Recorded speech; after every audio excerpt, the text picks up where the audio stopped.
Hello everybody, welcome back to Grapple Man's videos. Tonight I decided to do a couple things. I went back to HIP 22460 just to grab some more logs, but I also went back to an active Thargoid base, and I learned a new trick that makes it really easy to get inside without having all those probes and links and sensors and stuff. So stick with the video to find out the secret.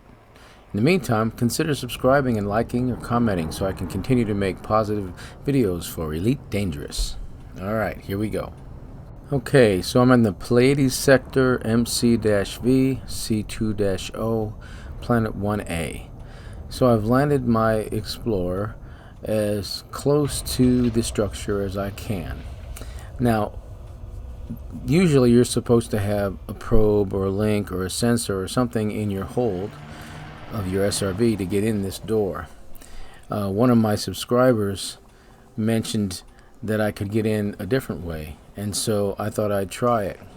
He said that you could kneel by the door and it would open.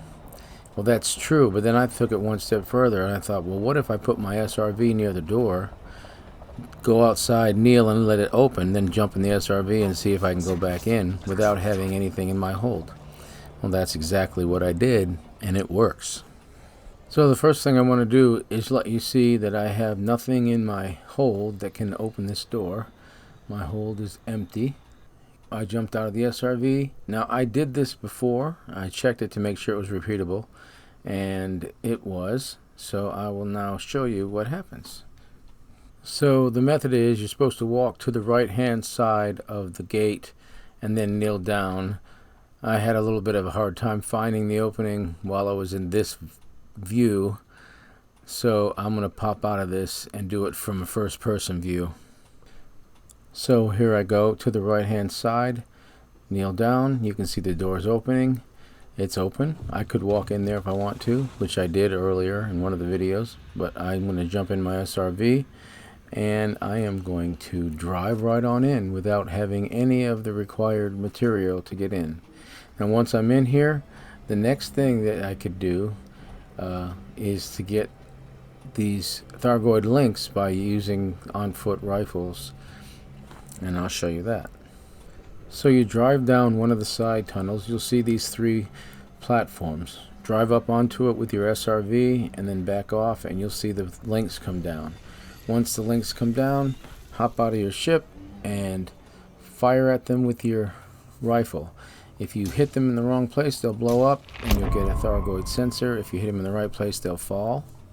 Once you've knocked them down and they're on the platform, one of the fun things that you can do is just rock over there and jump up behind them and kick them off the platform with your body.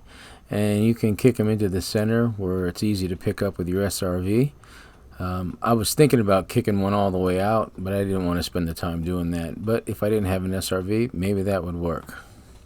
Once you've picked up your links, and there are at least 6 you could pick up if you do this right that I saw, you go ahead and skedaddle and take the stuff back to your ship. Now this ship didn't have corrosive racks on it, so I just jettisoned the Thargoid link right outside the ship so that I could maybe come grab it after I got several more. So I repeated this for a little bit and grabbed several of them and took them back to Maya and sold them. And if I had a carrier, I could park it outside here and collect a bunch of these things.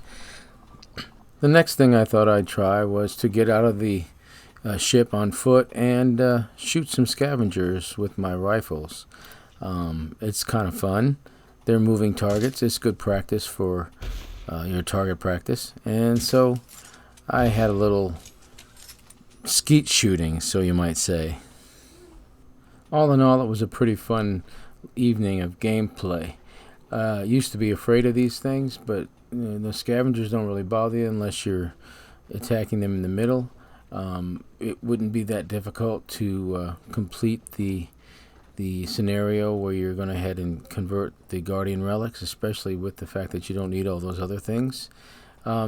Anyway, I decided to take these things back to Maya and sell them, and I had an interesting experience. There on my screen, as you can see, is a actual person commander who I have not seen anyone like this in open, which is what I'm playing in a while. And I'm in a very small Diamondback Explorer, and this is a Vulture with his hard points expanded. So I'm pretty much thinking I'm going to be attacked. He says hello. It's Commander Gray. I responded, and nothing happened. So I appreciate Commander Gray letting me pass on by. An 07 to you, sir. It wasn't a bad price for these. I got about 75 grand for each one, and I only had 2 this run, but I could easily have done this run several times. So the last thing I'd like to share with you is every once in a while you get a happy accident with a computer game like Elite Dangerous, which is incredibly complicated.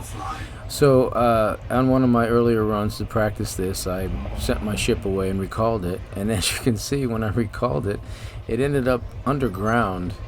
I was freaked out a little bit because I thought I'd have to call them and get my ship returned, but after a little bit of button pushing or whatever, the new effect from Frontier of the subterranean Diamondback Explorer, as you can see, my ship suddenly rises out of the ground and becomes airborne so that I can get back on it. I had the camera running. I think that's hilarious. But anyway, I'll continue to do my searches. Hope you guys continue to have fun out in space, and I will see you again. For now, Grappler Man out.